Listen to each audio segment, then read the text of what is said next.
Here's an interesting question. How long should a run be? Like how long should you run for? I mean, let's say you're a beginner, intermediate, I don't know, and you're wondering like just how long should I run for in order to get a benefit from the running? How long should I run for if I'm training for a 10K? What if I'm training for a marathon? How long should you go running for?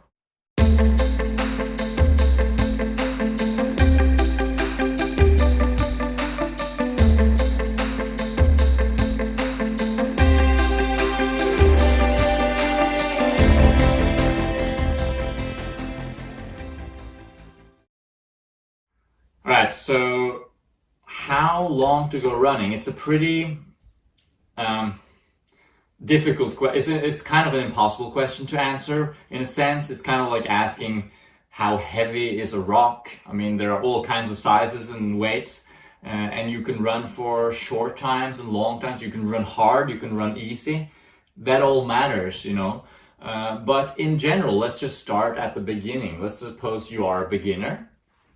How long should you go running for? Well, if you're a total beginner, I would just go for a walk. I would just go for a walk 3 times a week and just get that habit in. Let's say during the middle of the the middle of the walk, you just start running and you run for like as much as you feel comfortable with. Say maybe it's 5 minutes, maybe it's 1 minute, maybe you can go 10 minutes, but that's probably enough. Then you stop running and you keep walking and you finish your walk. And you do that for a week or two. Then eventually you'll be able to build up how long you're running for each time, and eventually you're out there going for a run. That's typically how beginners start running. If we're talking from a physiological standpoint, like training, how much should you run in order to get a training benefit, in order to stimulate the development of your aerobic system, of your heart, of your essentially build fitness? Well, you know, anything more than you're used to will typically stimulate an effect, but let's just put a number to it anyway. I would say 20 minutes. 20 minutes is a good minimum amount of running. Once you're through the beginner phase of walking and running, if you can go for a 20-minute run, and this is actually true for even top level athletes, a 20-minute run will have some benefit to it. It's enough to get the system going. You know, it's typically the time it takes to warm up, right? So basically that means it's the time it takes to get everything flowing and things happening.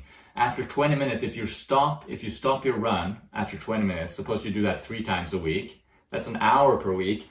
That's pretty good. That is going to give you some bang for your buck.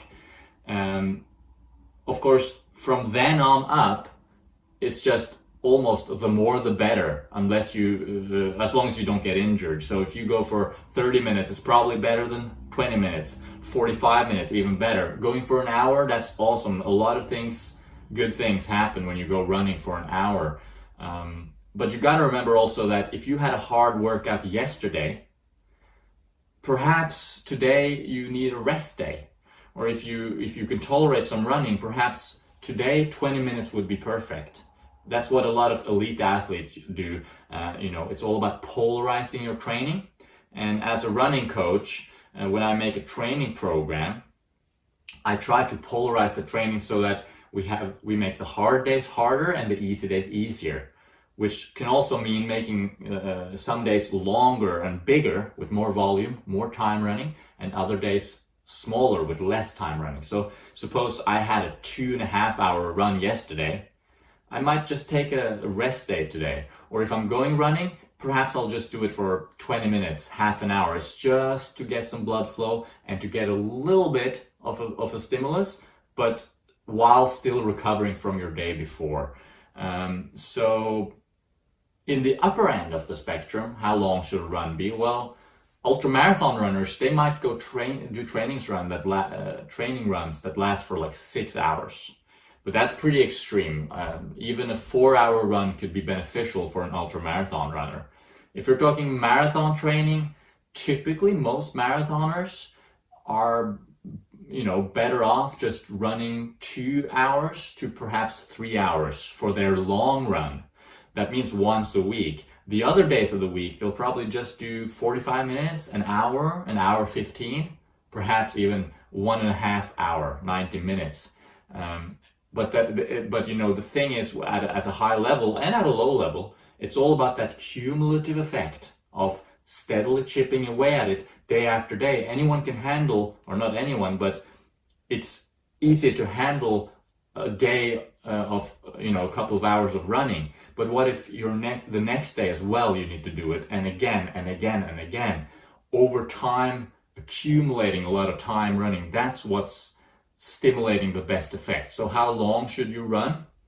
It depends on how much time you have. It depends on how fast or how much you would like to improve. It depends on what you've done before. It depends on your current fitness. There's so many factors and variables that makes it very difficult to answer, but I think I've answered it for the beginners. Start walking, doing some running. Eventually you get to 20 minutes. That's a decent amount of time to run.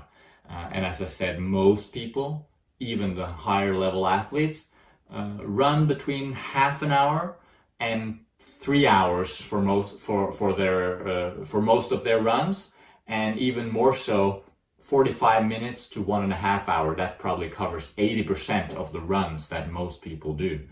So there you have it. The idea here is that after you go beyond, say, 2 hours, 2.5 hours, there's the principle of diminishing returns kick in, which means that you can go longer, but the benefit that you get from it in terms of stimulating adaptations, getting fitter, are probably not worth the extra risk of getting injured.